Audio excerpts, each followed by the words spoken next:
This is Fam Electric Ghost, and we're live on the air for the first time with Julian Calv. And welcome to the Fam Electric Ghost podcast. How are you doing tonight? I'm doing good. I'm doing good. Pretty excited to be here. Got a cup of coffee in hand, ready to talk. Now, we have to get some business out of the way. We are a featured podcast on the Newsly platform. You see that little icon up there that says listen on Newsly. So if you use coupon code GHOST, you can get 1 month free premium subscription. Again, this podcast is a featured podcast on Newsly, so you can listen there.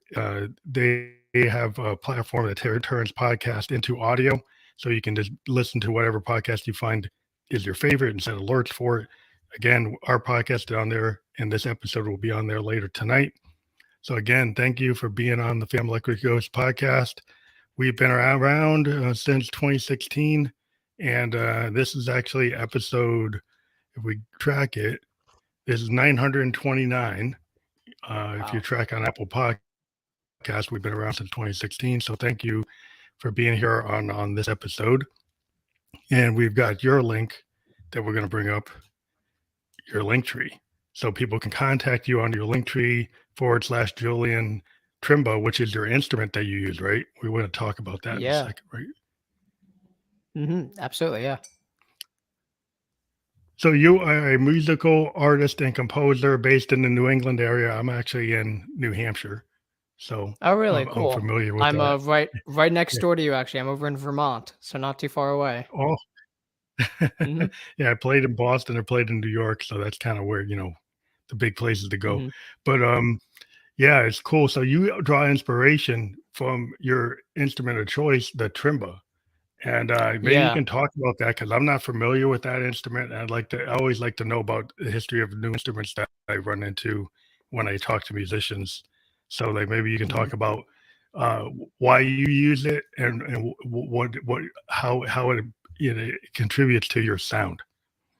Yeah, absolutely. So the Trimba itself, it's an instrument that is so it's a set of 2 triangular drums, and actually I have it right next to me. It's always good to give the visuals, but you can see it as these 2 triangular drums. If the camera would like to focus, it doesn't, but anyway, but these 2 triangular drums, and they lay on their side. Yeah, focus now. That's good.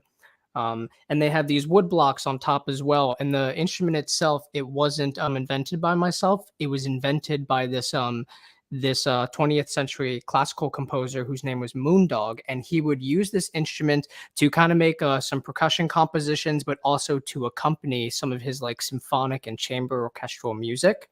And it's also an instrument that he would use in tandem with these other instruments he invented as well, which there's like a whole bunch of them. It'd be a whole other can of worms to go into them. But of Moondog's instruments, I'm like a big Moondog enthusiast. I kind of follow in his footsteps and write music in a very similar way to him. But of his instruments, the only one which I've recreated so far is the Trimba. But I definitely, with time, want to try to recreate some more as well. But that's what the Trimba is, though. It's a cool instrument, and it has this very geometric kind of look to it, and the triangular shape itself. It was originally first 2 pairs of square drums, but Moondog spent a lot of his career in New York City and living primarily on the streets from about like the 1940s to 1970s. And because of the conditions he lived in, the square shape itself didn't hold up quite as well. The wood of the drums would warp too much because of like the heat and the cold. And a triangular shape, it holds its shape for a longer period of time, and it's just more like sturdy as a whole. So that's why he ended up switching from these originally square drums to this triangle drum, That's interesting. Yeah, well, I've always been into the history of like different types of instruments, and this is an era where people, they kind of in the box. They're in their DAW, and they don't use a lot of organic instruments. And even I'm a like electronic musician, but I'm an old school. Like, so I have like 3 Moogs, and I've got like real hardware Rolands and like Euro racks, and I've got controlled voltage. So I'm an electronic musician, but most people when they hear that, they say, "Oh, you're a DJ." It's like, no, I'm like an analog synthesis sound designer. I built from the square sound waves, and it's a different type of thing because so many people are in the box. They they just I'll just use a plugin, and to me it's nothing like having a real hardware instrument or an organic instrument because you get that characteristic. Yeah, and I like that you say that too, because something that I appreciate a lot in music, especially with music in the 21st century now, is that there is the use of like a lot of just DAW programs and plugins and electronics, which isn't bad. It's perfectly fine in itself. But when you use actual like hardware, as you're saying, like you're using actual like synthesizers themselves, like the physical item, the way that that sound is recorded and then transmitted and reheard, it has a completely different timbre to it, and it has like a more organic sound to it as well. It doesn't sound as automated, if that's like the right word to use. But Yeah. I agree with you. Like the idea of using acoustic instruments, using the microphone to capture that sound, and in the case of your synthesizer, having that actual just physical wave be traveling into the recording software, it has a different effect. Yeah. Yeah, just having a 1/4 inch line, like a guitar line going into a mixer board. Like I'd use hardware multi-tracks because I don't Hmm. like the compression I get from the DAWs because I'm using an analog instrument. So if I go run Yeah. it through FL Studio or Pro Tools, it compresses my Moog. It's like, what's the point of having my Moog if I can't capture that full breadth of that was a transistor based like oscillator, and it Hmm. doesn't sound like a digital oscillator. It is Yeah. hand built. All the Moogs I have are hand built, so they all sound like different, even in the same model range, because they're built to different tolerances. So when you turn them Hmm. on, they have a character that's almost like having like a physical piano. And I have pianos, but it seems to be more in line with that. It feels more like that when I play it. And so I'm a Hmm. big proponent of using like analog versus digital. Though I use digital for certain things because it serves the song. So I'll Hmm. have something. I have an Akai Force. I have an Akai MPC. Yeah, I understand that type of thing. But I'll still have my Hmm. Moog, and I might blend them because like, okay, Yeah. this does better drum beat, for what I was trying to do. But then I have an analog Moog drum machine, and that thing does stuff that no other drum machine does. No, yeah, I get that. And it's true, even with like on the topic of drums, for example, with the use of like this instrument, which comes from, this composer Moondog, and then like my music as well. Something cool about when it comes to like classical composers, there's always like the argument of like, do you interpret the music in like an authentic way that the composer intended, or do you kind of do a spin and do your own thing? Like if you're covering any song, for example, like Mm, if you're going to do Hey Jude, do you want to do it as close to the Beatles as you could, or are you going to kind of have your own twist on it and approach it in a different reinterpret it. direction? Yeah, reinterpret it. Yeah, yeah. It's interesting because Moondog, he passed away in 1999. So he was living during a time period where he saw like the advent of the drum machine and kind of the use of these more artificial sounds as opposed to like organic physical sounds that we have. And he developed philosophies during that time where he was kind of opposed to the use of electronic instruments because there were certain aspects of electronic sounds that he didn't have an affinity for. So it's interesting. There Mhm. was this Yeah, one yeah. piece he has though, which is called Frog Bog, and it's like a violin duet that then has this percussion accompaniment in the background, done by the Trimba in his original recordings. But then there was recently an artist named Andreas Husser, and he did an arrangement of Frog Bog that has acoustic instruments, but the percussion accompaniment is it's all electronic instruments. It's not Oh, oh. physical.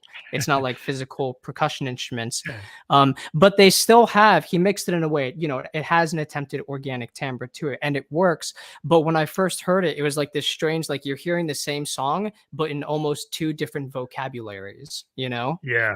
Yeah. It's kinda like when, I don't know, it's a reinterpretation. I always say, like, when Stevie Ray Vaughan covered Voodoo Child versus the Hendrix version. The Yeah. Hendrix Hmm. version is a cosmic blues from an originator, but then Stevie's version is not exactly the same. People say, "Oh, it's the same." Hmm. No, it's a Texas bluesman's interpretation of a cosmic bluesman, and they Hmm. both stand on their own. They both, Yeah. 'cause the drum beats from Stevie Ray Vaughan's are more controlled versus Mitch Hmm. Mitchell kinda rolling and kinda actually, actually kinda in line with Hendrix. The thing about them Hmm. is, like, he kind of was very much a great drummer for Hendrix because he could solo with Hendrix at the same time, kinda, if you know what I Hmm. mean, versus Yeah, keeping yeah. time drummer, like a Ringo keeping time drummer versus a drummer like a Keith Moon or a Mitch Mitchell who's Hmm. kinda jazz influenced and kind of rolling through the whole Yeah. song rather than They're keeping more time. like auditorily based. They're kind of like actively engaging with the musicians in front of them as opposed to being a motor for the musicians, you know? They are absolutely a motor at the same time, but it's like they are more than that. They are playing off of what their neighbor is doing, you know? Like the drummer is Yeah, listening to, yes, the bass player, but also the guitarist and probably the singer too, you know, should be playing yeah, off of what everyone's doing. It's that jazz influence, as you're saying, that improvisation nature to it, you know? It doesn't yeah, sound yeah. so mechanical, like, "Oh, now's the time for the drum fill, and that's the only special thing I do," you know? Yeah, yeah, yeah. I mean, that's one thing about music today that's interesting because we're living in like in this era in the box where sometimes Mhm, fans want the sound to be exactly like the single. mhm, They come to the show and they expect it to be exactly the way it's on the record. And I'm kind of like a mhm, child of the '70s.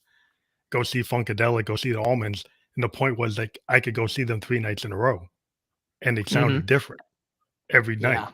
They Mhm, didn't sound the same, and that was my whole thing is, like, that's what I wanna see, and then I see mhm. young people who are like, they don't seem to wanna see that or hear that. They seem to have a different point of Yeah. view. I don't know if you I feel the think, same like thing. Is that what I was yeah, I was gonna say, like, I feel like we have a tendency sometimes, like, when you first start going to concerts, especially, like, when you're young, it's kind of like the only impression you have of what you're about to get into is those recordings. So I think it's jarring for everyone at first to, like, go into that first live concert when you realize, like, "Whoa, hearing this live really is different from hearing the recording." But then I think at a certain point, people kind of figure out in life, like, what side of the line they're on. Do you like this band in their studio setting, or do you like this band in their live performance setting, or do you fall somewhere in the middle where you like both of them? I'm like with you, Phantom, in that I fall like right in the middle because hearing it live than hearing the studio rendition, it's just two different takes, you know, from the same group on the same song, but with a totally different atmosphere, you know, a different room sound as a whole, and also Yeah, hopefully some different lines and some different improvisation and playing around between the musicians. I think it's great that we do have musical acts nowadays that are kind of like the same thing and they're just taking that show and bringing it from one place to the next to the next. But there's more of this human character in music when you know you're watching musicians who are not going to play the exact same thing the next night. There's more of this human authenticity to it, from my perspective, yeah, at least, you know? yeah, yeah. Because I think that's the whole thing. Once you have an organic instrument and it's not MIDI and it's not running through Pro Tools and it's not an MPC or it's not running through the DAW, you're gonna have like a micro timing that it might not be the same. Even if you wrote it, Hmm. you felt different that night. You're got a different vibe. So, like, if I go listen to all the Hendrix concerts of, Purple Haze, every night he did it different. There's different Hmm. micro timing changes or feels that he had, and, like, he'd do it a different way, and it wasn't Hmm. running to a to a to a track, to a to a backing track. He's not playing to a backing track, he's playing to Mitch and Noel, Hmm. and they're Yeah. doing whatever they're doing, and it's not all Hmm. these backing tracks that you have to kinda get locked into because that's what you chose to do. You're kinda locked into the groove. You have Hmm. some freedom, but if you're using all those backing tracks, then you're kinda stuck with that structure. Hmm. Yeah, I agree with you. And I like that too. It's like the idea of like this music that grooves, you know, music that has like a feeling to it and like kind of pushes you forward in a sense. You know, I feel like sometimes what I look for in like classical music is more of that, but there's not as much of like that blend of like classical music that has this almost dance like feel to it in a sense that's like very 21st century feeling dance. You know, it has more of like a resonance with just like a common person and what they might dance to because you know much of like the classical dance music when you might think of it could be things like you know older styles of dance which we teach maybe in like a classroom setting but in reality people aren't going out and doing square dances and settings like Yeah. that. You know, there certainly are places where it does occur, don't get me Mhm. wrong, but it's not as common. But with like Moondog's music I find this balance between like it's classical sounding, but it actually has this groove that I'm bopping my head to and like, you know, I would totally dance around to as well. depending on the track. Some of the tracks will have that groove, some of them won't. But that's one of the things I kind of like about Moondog's music is it's almost like this approach where it is playing this classical music from a more jazz type of setting where it's like the musicians aren't being conducted by someone per se, but they're listening to a Hmm. drummer, and they're following along to a drummer. Not in all his pieces, but in his pieces which utilize these drums in them. Um, Hmm. So that's the mhm, kind of yeah. responsibility you feel for that music. Like if somebody's like in an Americana setting, right, and they want to be true to that style, that genre, they're gonna, Mhm, they may if you like Johnny Cash, and Johnny Cash had this kind of railroad car kind of clack clack, that was like there was a certain period where his band was like tied to like a railroad beat. It was like the mhm, train chugging down the road, and almost all the yeah. songs have that structure. And so Mhm, that's what it was. And so if you're in that period that he was in that zone, that's where all those songs have. And so like when you mhm, feel the responsibility to Moondog to have that kind of feel, kind of note for note, or just the kind of overall yeah. feel. Honestly, it depends because it's funny you saying like the overall feel with like Johnny Cash is a great example. And I've never actually thought about exactly what you just said, the period of time where they had that chugga chugga choo choo type of atmosphere and general overall character to their songs. But I exactly know the kinds of recordings that you're speaking about because it's almost like Johnny during a certain time was almost playing with like, he likes this form, the way that this piece is organized, he likes, and then he can take it to different chord combinations and bring it to different melodies. It's still the same form, but it's in different Mhm, settings. And Moondog, he loved to do this. Moondog throughout his life wrote in some like traditional classical forms, but he also invented his own. He has this one form that's called a lagrunder, which log and grunder are the two words, log meaning law, and then grunder meaning ground. And these pieces of music are essentially determined by there is a bass line or a ground, which is like a traditional reference or a traditional term for referring to a bass line. There's a ground, and then over top is a canon, a melodic canon where you have a melody and then some type of counter melody going against that. And this form mhm, of the Lagrunder with your bass line and two cannons, maybe sometimes like four-part canon, he would essentially take it and it's like this is a minor setting of the Lagrunder, but then let's take it over here and now it has a different tonal character and maybe it has more of a personal meaning. Moondog wrote a good amount of music that definitely had like personal relations just to his life and creative life, and also some music he wrote just for the sake of writing music because he just loved to write music. Um, but the idea of like kind of taking a piece of music, the overall form of it, and then just playing around with that in so many different shapes and form, it was something that Moondog liked to do. And it's something that I like to hear in Moondog's music because it's like I almost know what to expect, but I don't. mhm. If I'm listening to a piece that's a Lagrunder that I've never heard before, like I know what the Lagrunder is, but I don't know what the whole piece is going to sound like. Just like how if out of nowhere Johnny Cash were to release a new song, it's like you wouldn't know what it's going to sound like because it's a new Johnny Cash song in the 21st century. But like what Johnny Yeah, Cash sounds like though. So there's some type of prior expectation already built in. yeah, yeah. It's kind of like even the band. I like bands like the band because of the kind of intermix of all the different voices. Like it had a really Hmm. good vocal group, and then they had all these guys that were great players. Yeah, Yeah. Richard Manuel and Robbie Robertson. He was like Hmm. understated guitar player, but he's like doing all these licks, but they're not kind of showboating, right? Hmm. And so yeah, this whole idea that you can have this like a big band, but everybody's kind of soloing and doing their parts, but it's all working because Hmm. it's like all these voices tying together. So I'm wondering when you were talking about that, the style, the question I had is that kind of polyrhythmic in the structure they were saying, or is it counter rotating things, or is not polyrhythmic, it's more counter melodies? Mhm. You mean like in regards to the melodies, are you saying like are you asking if like the melodies might have a polyrhythmic nature to Yeah, them yeah, or yeah, yeah. yeah, they definitely in the case of Moondog, they definitely would because if you're familiar with like any types of like Bach, for example, is a good kind of foundational classical composer most know. He has these pieces of music called inventions where it's like a melody like do do do do do do do do do do do do, and then maybe that will repeat in the left hand of it's a piano song, you know, Mhm, and then they mhm. kind of play off of each other, and then the right hand is always doing this melody, but then the left hand is playing the same thing, and then it changes it up here, maybe changes it up over there. And Yeah, yeah. Moondog would do this with his music, and he wouldn't necessarily do it in a polyrhythmic sense per se, where you kind of have these very precise equal length rhythms that are going over top of each other but interlock in a complicated fashion. But they are very ostinato like, where it's like you might have a rhythmic phrase that is not necessarily a whole bar of music long. Maybe it's like multiple bars long, maybe it's only half a Mhm. bar long, and then you'll see that phrase reappear over here, but maybe suddenly it's on different notes now. And then, oh, there it is again, but it's on a different set of notes.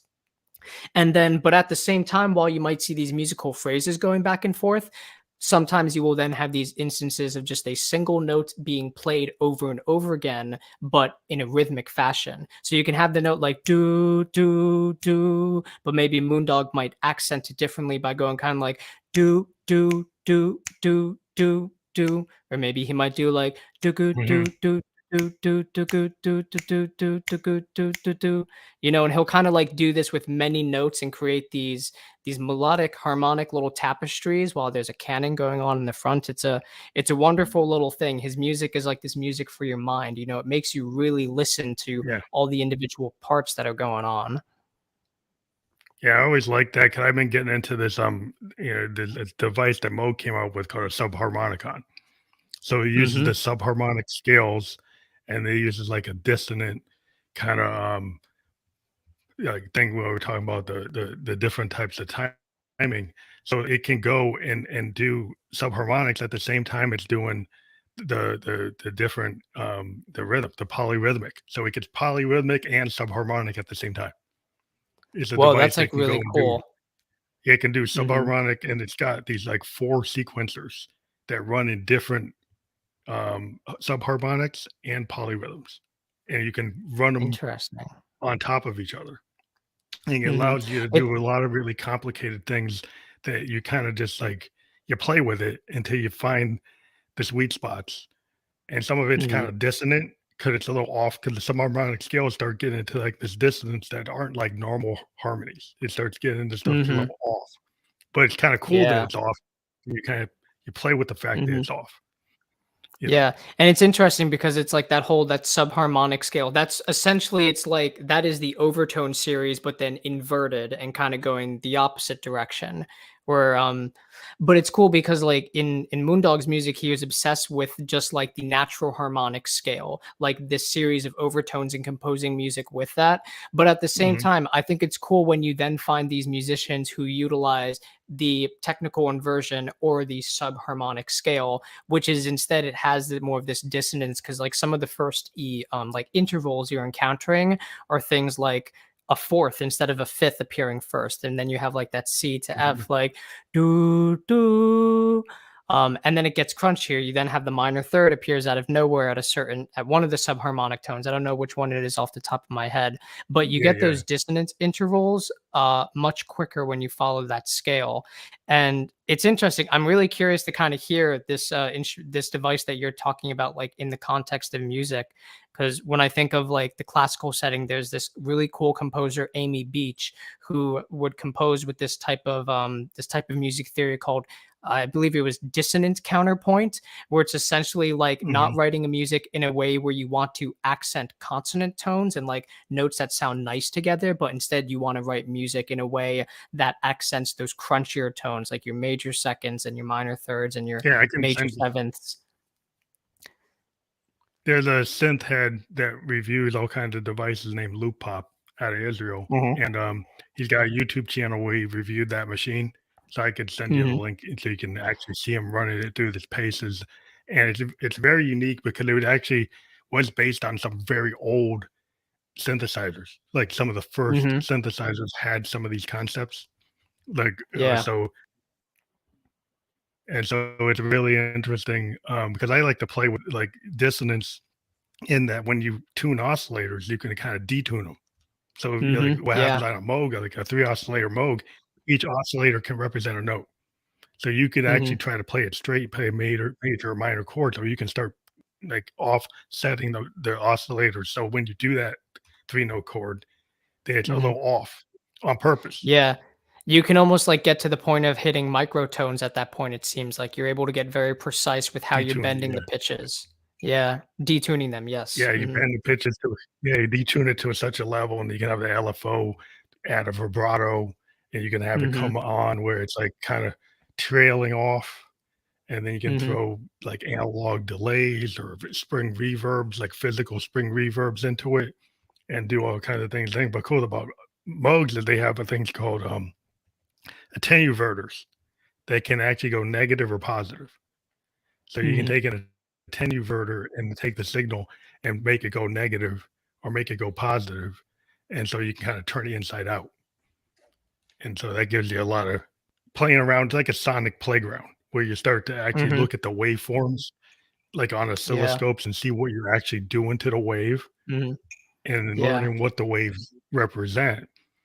And then you kind of start to make very customized personal music because you're making your own tone. You're not just Mhm. taking a tone, you're actually every time I go to write a song, I actually customize my tone.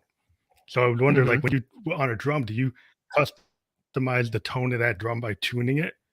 Can you tune it to You a certain know, degree to get the tone you want? yeah, that's a good question. And with I like what you're talking about too, because it's like music composition, but on the micro level. It's like you're not composing the song first, you're composing the instrument first, essentially. Which is Yeah. it's a really cool thing that we're able to do that nowadays too. And I like to hear that people explore that possibility of synthesis as well. When it comes to like the drums though that I make, there are logistics that go behind like building a drum body per se to tune it to a specific note. Like for example, on the top, I have these slightly smaller trimbas that are played with the hand, and these aren't actually. Moondog wouldn't refer to this as a trimba; he would refer to it as dragon's teeth, because instead of being played with a maraca like the big trimba would be played with, these are instead played using like your hands, and you would like tap counter Your rhythms hand, on okay. them. But exactly, yeah. Like But a then conga. these two drums themselves, they're different sizes as you can see, and thus they're going to have different pitches. This one's going to be lower, and that one there is Oh, higher. I actually have not gotten to the point of like studying and understanding how to tell what pitch the drum I am making is going to be. That's something that is okay. still right now beyond me. But what I do know is that if you build like the actual size of one drum and the other one at a specific ratio, the two notes when played together between the two drums, like these guys, is approximately around like a fourth. This big drum here is just about a D, and then this one right up above it is like just about a G.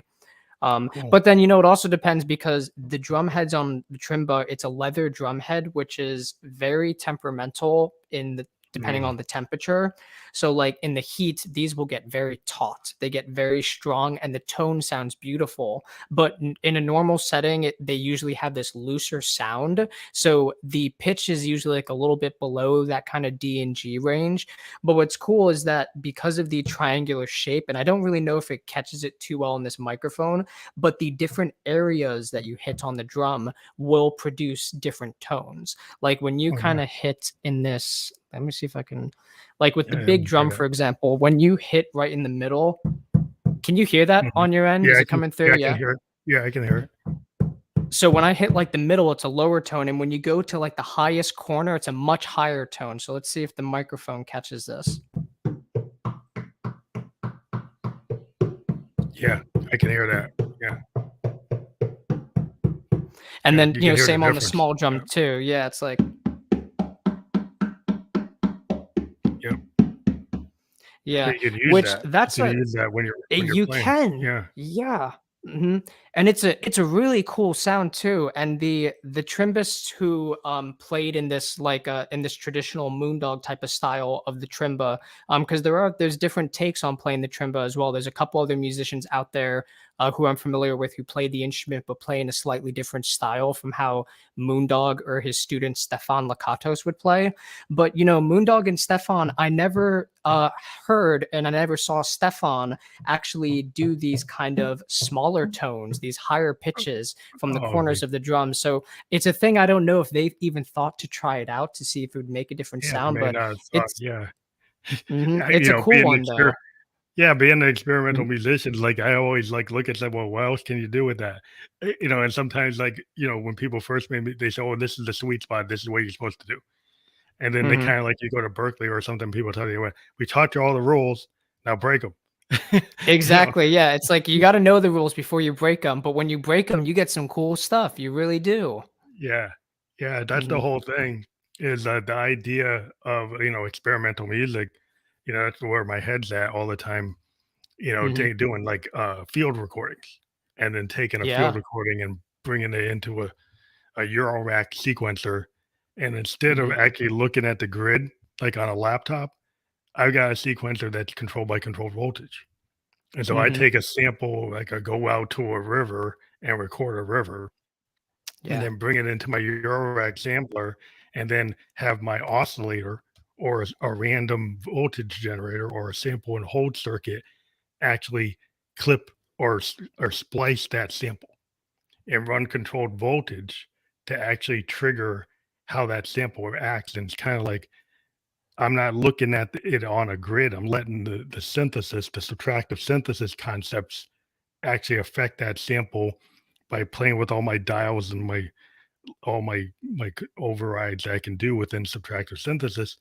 And I find that is very satisfying because it's just like thinking of it like kind of like this sonic laboratory and seeing, okay, what does this oscillator do? What's a sample and hold? What's this envelope do? What does this tenuverter do? And see Mhm, what it does to it rather than trying to clip it on a computer with a mouse. mhm.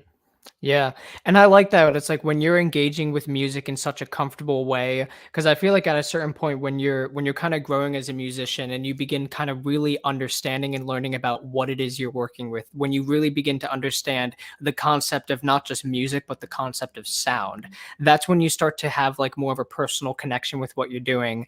And I remember like going through like my collegiate years and like the end of high school and still being very new to playing the piano and getting comfortable with music, always then hitting that barrier of like I have the idea but I don't know how to achieve it. Like my muscle memory isn't it's not capable of catching up with the ideas I have, or you may not know how Mm, to access the tools and the equipment that you need to create the sound you're thinking of or create the arrangement you're thinking of. But when you reach the point where you understand it and you know how to so fluidly interact with your music, it has this really personal feeling to it and it has a fun feeling to it as well. Like music is just like a joy to write and compose. This is something like clearly like you feel it, I feel it, many people do, and like in the sense of how you can take like the sound of a river and then utilize your oscillators to interact with that sound in a real time setting and adjust it. It's like very similar to how Moondog with his music would, he was big on tone relationships. He could essentially write a melody, and then after he has that melody, he has his options of like, well, what am I going to do with the melody? Do I turn it into a canonic piece? Do I turn it into like a single melody that is accompanied? If it ends up being canonic and round like what are the harmonies going to sound like? And there's so many different options of how you can harmonize it, just as how you go to the oscillators and turn them to see what can happen. Moondog would be over here writing different harmonies to be like, what can happen? His equivalent to an oscillator, if you will. yeah, well, I just think it's great to have like what I call like a sound painting. The way I look at Hmm. music is a very visual way. And it's kind of like George Martin was talking about the Beatles, and then people asked him, like, well, how did you get the Sergeant Pepper and Abbey Road? And he Hmm. said, well, I could record the Beatles like they were in Germany, and just as a live act, right? Or I could, he had been working on these Peter Sellers comedy albums, and those comedy albums had all these studio tricks. They would take in tape loops and orchestras and overdubs and effects, and nobody had really thought to do that with a rock record. And then he Mhm. said he was talking to the guys and said, "What if we look at that like a Monet and look at the actual studio as a canvas and do something that you couldn't do live, like the backward taping, Mhm. or adding a field recording, or doing something, adding applause, or adding these layers that people hadn't thought of." And then you can start to think like that actually changed the 20th century in terms of music. You get Pink Floyd, you get Yes, you Mhm. get Genesis, you get all these bands that start saying, "Yeah, you can do that. You could Mhm. go and do more than what you actually can play. You could Yeah. actually create these sound and these cinematic visions, that progressive rock got Mhm. into, and freeform jazz and fusion." That's kind of where my head's at. Is like, why not Mhm. think in color? You know? Yeah, yeah. And I agree with you. Thinking in colors is a very good approach because I feel like there's almost like two types of like musical writers in a sense. I feel like there's musical writers who think of music in a very soundscape perspective where they think of like the background, what is going on in the lower tones, what is going on in the upper tones, and then there are musicians who are more focused on tone relationships, like what is the chord structure, what are the notes that are being played. So some are thinking long form of like, how are we going to map out this piece of music with melodies, bass lines, maybe horn fills, and like maybe a string part in the background. And some people are more so thinking like, these musicians play these instruments and this is the sound they make. How can we like paint it all together in more of like a tapestry, thinking of like, I want this sound, not necessarily this note, but this sound. Um, and yeah, I think it's cool to be able Yeah. to almost create nowadays like ambient backdrops to music, which is something that I really like to do a lot. I did this piece of music that I released earlier this year called Route 4, and this one it has the highway ambience of the interstate highway Route 4 as like a backdrop to the piece Mhm. of music. And then over top of it is a lot of this percussion playing, which although they're not notes, it's an organization of rhythms, but there's almost two layers to this piece of music. It's like the actual music itself and then the setting of it as well, the atmosphere of it. Yeah, it's kinda like Yes, back in the day, I think on the Close to the Edge, they recorded a forest, and then they Mhm. brought it in at the beginning of the record. You actually hear a field recording of a forest, and Mhm. there was a lot of other artists back in that time period in the early '70s, late '60s that started taking field recordings and integrating nature sounds into music, and then other sounds like just smashing a bottle or hitting a brick, and Mhm. or taking some random actor just saying some statement and Mhm. throwing it in, and just coloring the music with not just a song about a boy loses a girl and a girl loses a boy, but like have these songs that have like cinematic kind of a presence. Mhm. Yeah, I agree with you, and I think it's really nice when musicians are doing that because that sound you're hearing, like that field recording, it really is a reflection of creative life at that point. You know, if a musician is implementing into the background of their song the sound of a stream flowing, and that stream might be like in their backyard, for example, it's cool because you're actually hearing a unique sound that only maybe one other person and then that person's close friends and family is hearing, which is the sound of the stream in their backyard. Which, yeah, it's going to sound similar to any other stream, but it's not that stream though. It's not that specific one. Yeah, it's unique. Musicians Yeah, who, it's just yeah, it is unique. You know, musicians who take a part of their personal life and present it in their art, especially when it's done subtly. You know, it's not like right in your face. It's almost like a nod to human existence, of just to our character of humans, and also a nod to the fact that in the real world, music, as we commonly define it as just like a song, isn't always happening in a space where there's no sound in the background. It's usually happening in a pretty noisy space, usually like a concert setting. There would be a lot of people speaking in the background, unless you're at like maybe like like a jazz concert or a classical concert where there's more of that like people are yeah, quiet and really paying attention to the music. But there's going to always be the occasional cough and make someone sneezing mayhaps as well. yeah. Mhm. Yeah, it's that kinda feel that the Beatles artificially put in. They actually Mhm. you could hear the crowd, they would throw the crowd in there, and because they wanted to create this feel like it doesn't have to be anesthetic, it doesn't have to be perfect. The age of the Mhm. happy accident. I'm a big Yeah. proponent of, like, you could do 99 takes, but the third take has a mistake, has a timing error, or it has a key change that you didn't really like, but all the other versions don't feel as other honest. And I'm a big kind of proponent of, if the earlier take doesn't have the best mic, maybe has a low micro error, but it feels the most authentic, I'm gonna go for the take that actually is the most authentic version of the song, because I don't Mhm. need it to be perfect.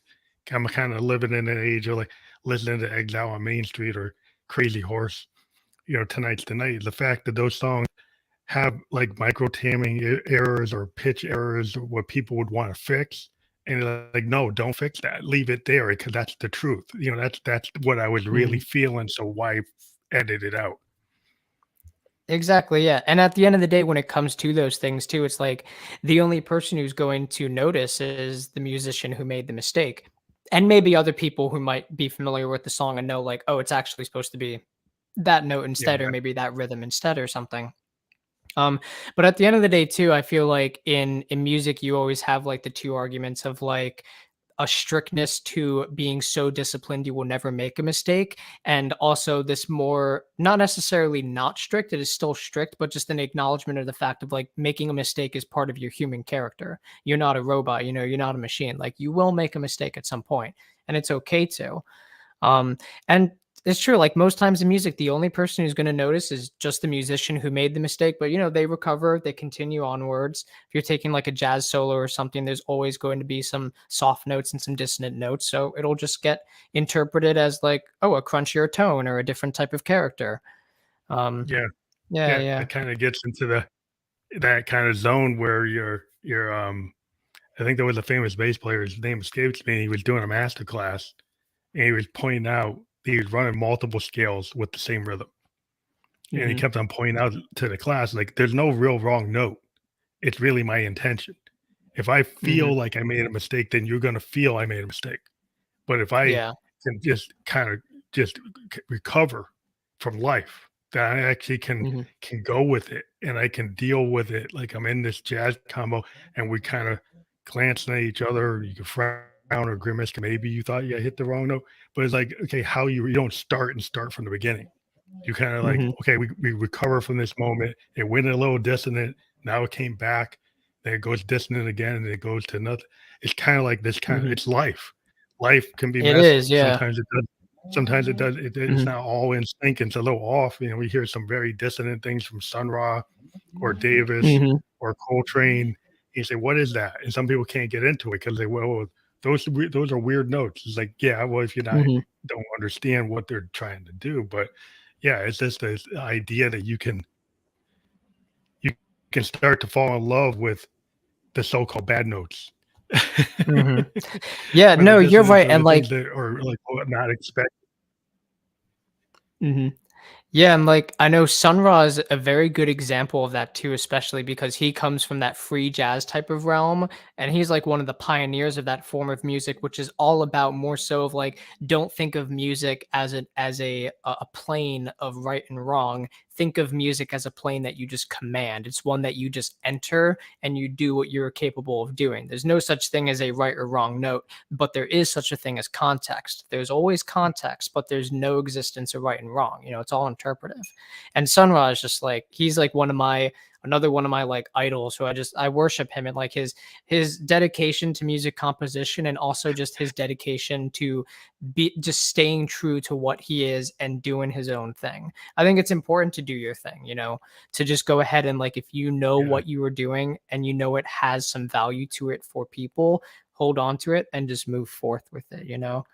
Sun Ra did a really yeah, good job of that. yeah, because you can hear something like Jazz and Silhouette, and then you hear like this, I think theocentric. Like, there's all these other things where you got more in the distance. But if you get into this Hmm. bebop classic, like Jazz and Silhouette, is like, oh, it's all pretty. It's totally pretty bebop. It's Hmm. really tight, and you're like, wow, he can be like that. But then he can go Hmm. off and do like nuclear war, space is the place, or do something really Yeah. dissonant, and you're like Hmm. you can go off in the heliocentric worlds like volume 1 through 3. And there's this stuff Hmm. in there that's like, wow, like that is It not is, yeah. anywhere near what like the other album was.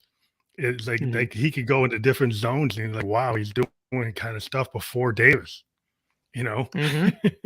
He's Yeah. doing stuff He was before always just culture. Mhm.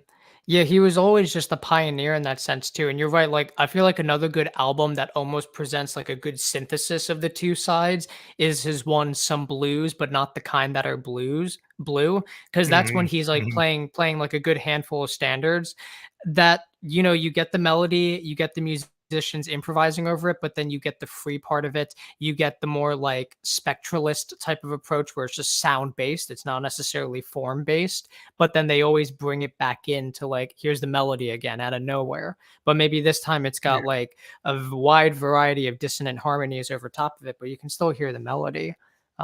That album of yeah, his is one of my favorites that I find myself going back to a lot and go back to that re-listening all the to time. quite often, Yeah.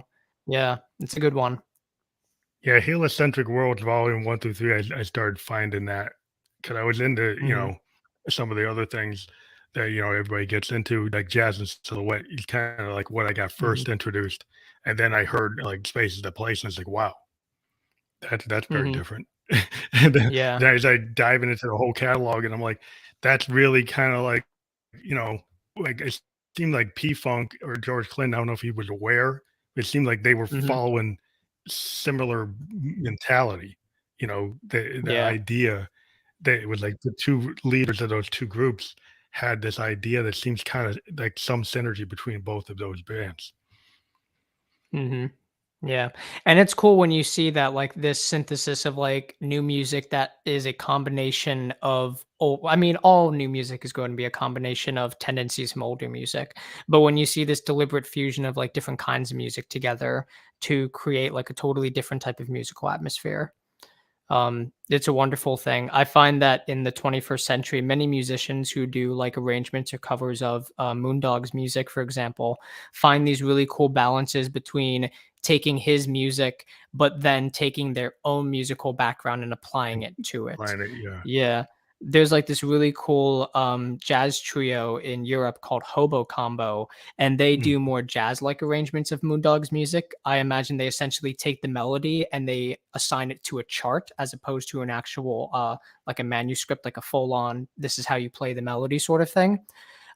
And it's cool because you hear Moondog, you hear the melody, but then you get the jazz essence of it where you're no longer hearing Moondog, you're hearing the individual vocabulary of the percussionist, the piano player, and the bass player.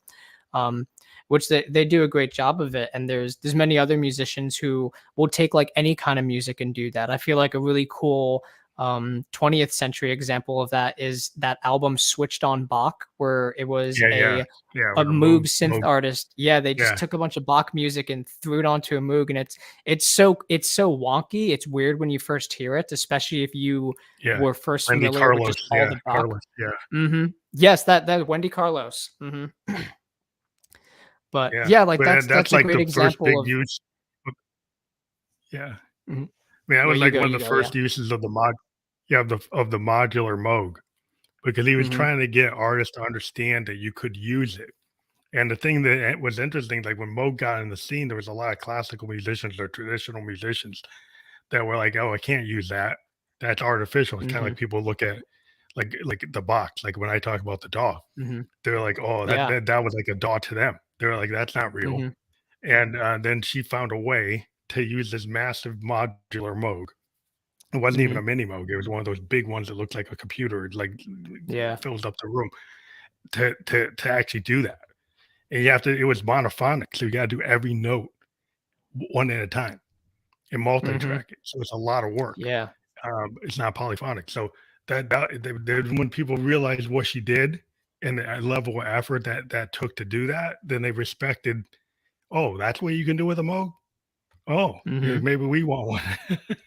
Yeah, yeah. There was more of like a respect at that point because it's like the origin or the effort behind it was finally exposed. They're not even necessarily exposed, it was understood is the important part, you know? And that's interesting because yeah, we in like the 20th century is when you saw the advent of that whole discussion of like, is music from an electronic device still music, because it's disconnected from human character. And it's cool how now the 21st century equivalent to that question is the whole is AI music music, or is it something completely different? We see like Yeah. a lot of discussions nowadays about like the use of AI in relation to both music production and even to a degree now like music performance as well. It's like, is it ethical, if that's the word to use? Is it not? It's strange to be in this time where we're asking these Yeah. questions I and think trying to there's figure like it out, you know? well, I think the question comes into like if you use it to enhance your performance, like I was looking at a tool, like Roland has a modern synthesizer and it has this thing Mhm. called an intelligent arpeggiator. And it's actually an AI circuit that actually goes and watches what you play and then suggests a bass line based on the notes you're actually playing. Or it Mhm. actually, if you start changing your speed, it actually changes with you and suggests different things. It looking at what you're doing in real time, microsecond Mhm. time, and making adjustments. Now, to me, Yeah. that's kind of cool because it's not actually grabbing somebody else's work. It's actually playing with you. Like you couldn't find a bass Mhm. player, you couldn't find a drummer. It's actually playing with Yeah. you. It's not like a Casio.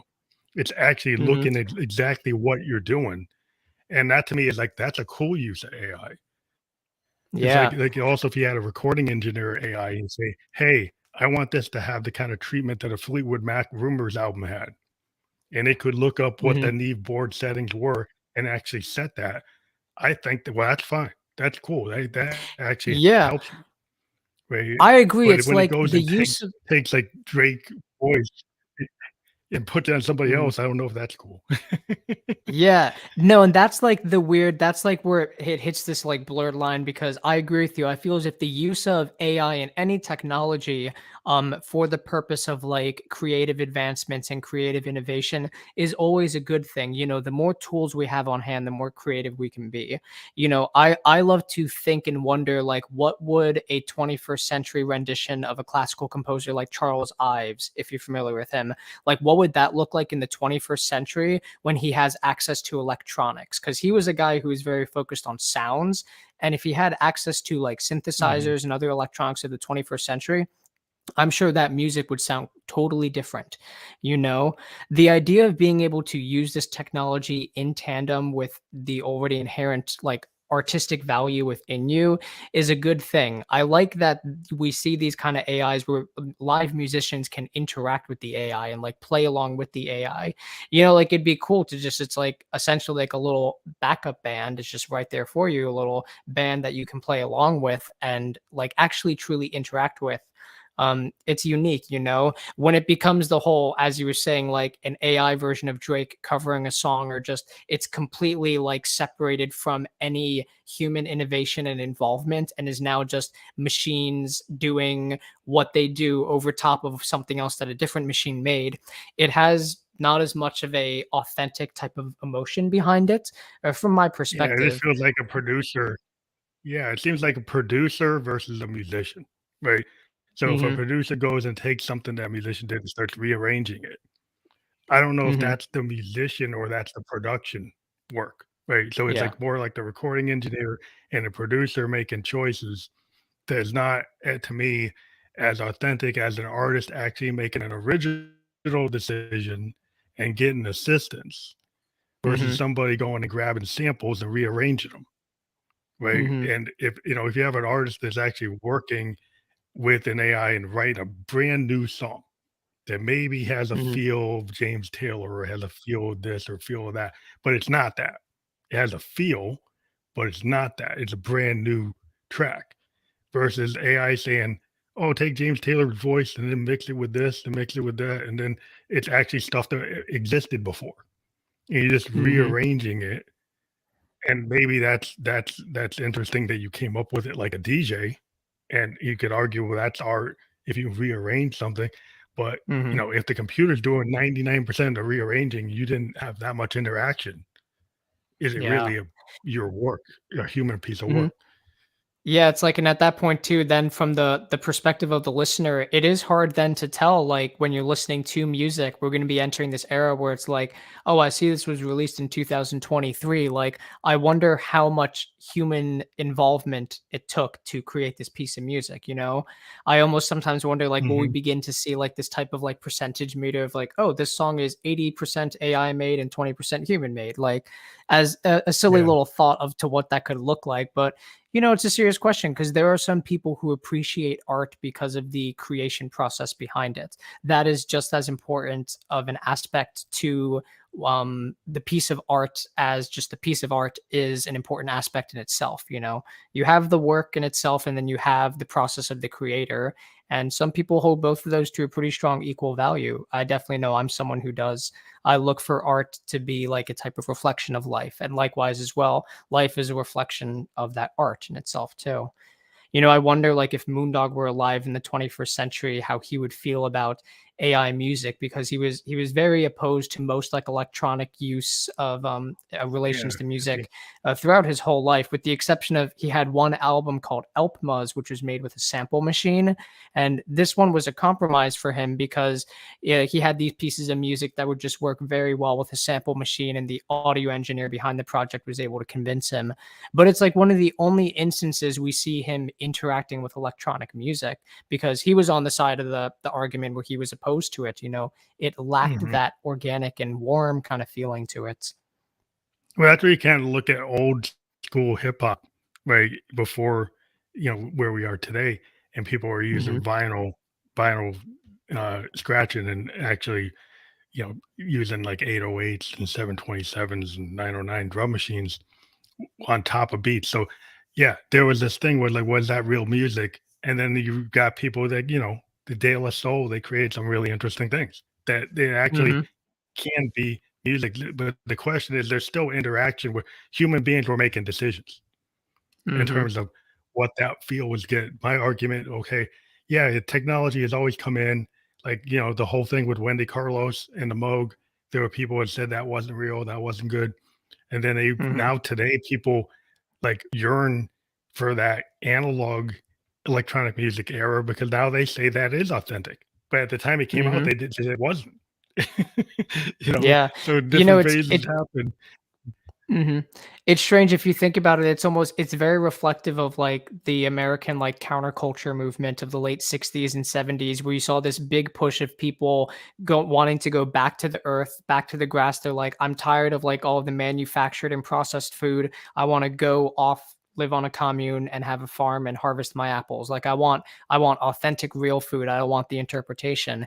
And now we're living in this almost like music equivalent to that today, where people are like, I want the original stuff. I want the homegrown music. I want the indie sound. I want that lo-fi type of sound. They're not looking for what is just always pushed right in front of them and, common to go ahead Yeah, and they hear want to in your listen to it daily on vinyl. life. Yeah, they wanna go Yeah, get a vinyl exactly. and get a tube Hmm. amplifier, and do it old school, They Hmm. were going back, and vinyl is, like, expanding. I Hmm. talk to a lot of merging independent kinda underground artists, and Hmm. I've been doing it since 2016, and it's the idea. What I find is, like, I grew up, being influenced by, like, the Velvet Underground and bands Hmm. like Big Star and Sun Ra. I was always looking for the kinda counterculture underground thing. I was always, like, Yeah. feeling that was more authentic to me, right? So I was always Hmm. always looking for, like, the Husker Du or the Black Flag or, early REM before they were big. Like, somebody Hmm. doing something, and, once they got big, I was like, "Oh, they sold out."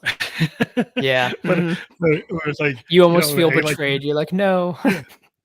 Yeah, kinda like on like the small, like Sub Pop and IRS records where you Hmm. had these like lower, like it wasn't in the majors, and they were Hmm. doing some really interesting things where they didn't really, they were kind of following that underground method that, Lou Reed kind of put out there with the Velvets. They kind of inspired all Hmm. these bands to say, yeah, you can talk about the dark underbelly of New York City. It doesn't have Hmm. to be happy. And they're in the hippie Yeah. era. That's what were the Velvets doing in '66? Waiting for the man, Mhm. heroin. They're talking about all these songs. It Yeah. didn't really work in their time. But like William Mhm. Blake, in the next time, in the next age, in the era of the indie bands and the grunge bands, they're all name checked the Velvets as like that's the influence. Mhm.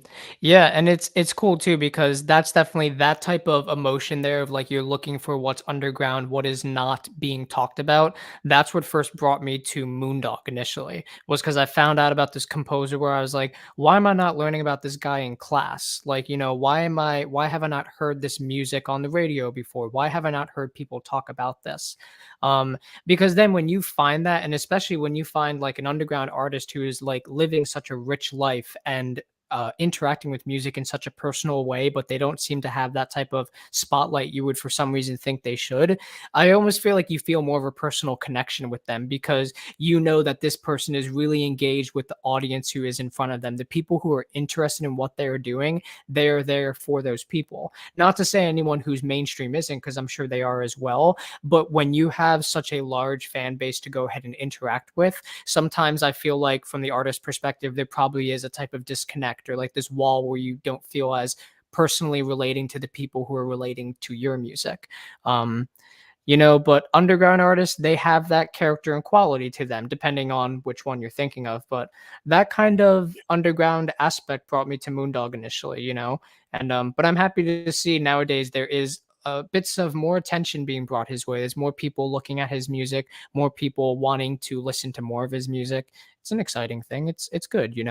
Most sound always kind of moves in this Yeah, pattern where it's yeah. I'm definitely gonna check out more of this music because I wasn't fully aware of it, and Mhm. that's one of the reasons I do the show, is I get to find out about like a new scene or a new artist, and that's how I got into a lot of music I got into. And I've always been like not just electronic. And people thought like when I first started, like, oh, EFM electric, that's just like, oh, it's all just EDM. Like, no, like Mhm. we've had every genre. We've had classical musicians on our show. We've had punk Mhm. rockers, DJs, blues guys, anybody, any genre. Because I think it's Yeah. like I'm not any one genre. Maybe just because Mhm. I'm a synthesis doesn't mean I'm only into new wave or synth wave. And that's where I think some people kind of get stuck. In the industry wants to put you into these like pigeonholes Mhm.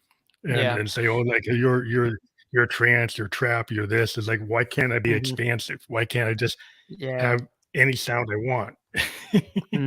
It's true, yeah, and it's hard because it's like there's people who are looking for specific kinds of music, so the label, it has this double-edged sword nature to it for that. It's like when you're put in a box, people can find you, but when you're put in a box, I mean, you're put in a box. Who likes to be put in a box? Not too many people. Yeah, But I resonate with you in that sense of like, it's like I am this classical musician, but I have this, I love jazz, I love hip hop, I love these other far-reaching genres.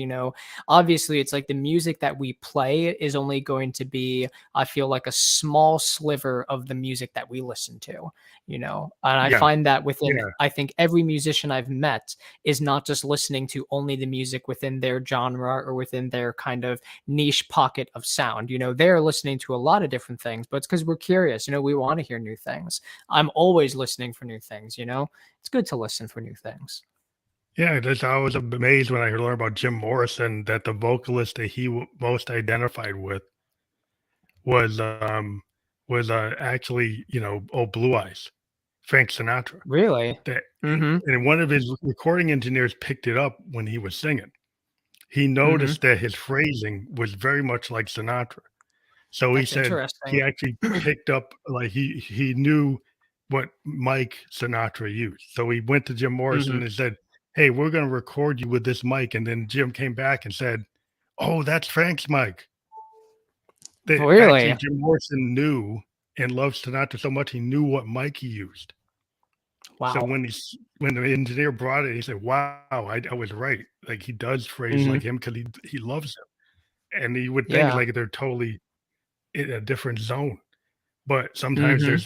there's like influences that you aren't aware of, but then you start to think about it. It's like, yeah, I can hear that. Mhm. That's cool. I'm gonna have to go back and listen to, like, The Doors now, and I'm gonna try to listen for the Frank Sinatra in Gym. I'm sure he's in there somewhere. That's cool though. Yeah, it's not Yeah, and, every like, song, even but some. mhm. Yeah.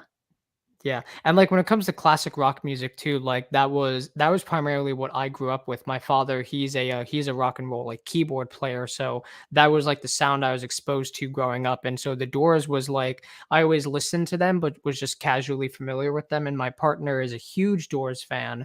So since being with them, I have like learned and listened to a lot more of the Doors, and was very sad about the fact that I didn't spend more of my childhood like really intently listening to that music, because it's some beautiful stuff, some phenomenal playing, you know? Yeah, where the keyboard Mhm. playing was always the bass lines that Ray used to do on his Mhm. keyboards. And they actually Yeah. didn't really have a bass player, and I always thought that was really cool, the fact that he could Mhm. do these bass lines on the electric keyboard, on electric pianos Yeah. that were kinda, like, matching what a bass player would do, and then they were so Mhm. good, they actually really didn't need a bass player most of the time, and I'm like, "Wow, that's" being a keyboard is, like, kinda like, "Oh, I like that idea." It is, yeah, So and it's it's cool because, appropriate like and appropriate. Yeah. mhm, and it's cool because like, most other bands at that time, they had the sound of a bass player, so to just be the band where it's like, "Oh, our bass tones, that's covered by the keyboard player," it brings another unique quality to them, you know? Yeah.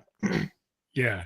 Yeah, it's always those little things that kind of, you know, they always get it for me with these artists is the fact that you had that, and I'm always that's why I'm kinda in the underground world looking for people who still care about playing, Mhm. because I think in human playing, musicians actually using instruments, there's something Mhm. about that that appeals to me as a fan Yeah. and a musician, and so that's why I Mhm. kinda gravitate to it. I'm really happy that I talked to you today, and I'm actually gonna Mhm. look more into Moondog and, maybe Yeah. try to incorporate it into some of my peg Mhm. songs. Yeah, check him out. You So should listen to, if there's 2 albums, I should say, like, go listen to these ones. Listen to Moondog 2, which is, it's his 2nd album that he released with Columbia Records, and also listen to, let me see. Listen to his album, which is called More Moondog slash The Story of Moondog. That one has like a lot of his old like field oh, cool. recordings from New York with his music over top of it. Moondog 2 has a bunch of his vocal rounds, and it has like a couple extra tracks too. So those are some good smorgasbord kind of albums to listen to of his. And they're Awesome. two of my favorites as well. Yeah. Well, Mhm. thank you very much to introducing me to the Trimba and Moondog and your aesthetic on music. I think it's really awesome. We always started, in 2016 with musicians, and we like to continue. We've expanded beyond that, but musicians are our favorite people to interview, just to be Mhm. honest. So thank you again for being on the show. Yeah, of course. It's always good to talk to a musician, you know? Thank you very much, and have a great night. Yeah. And this will be out on every podcast platform. We're on almost all of them. So we'll send you the landing page for your audience by tomorrow so they can listen or watch wherever they want. And thank you again for being a guest on the Fam Electric Ghost podcast. Yeah. Thank you so much for having me. I had a great time. Appreciate it. Remember just to hang a bit and then we'll talk. Mhm. Bye. Yeah, yeah.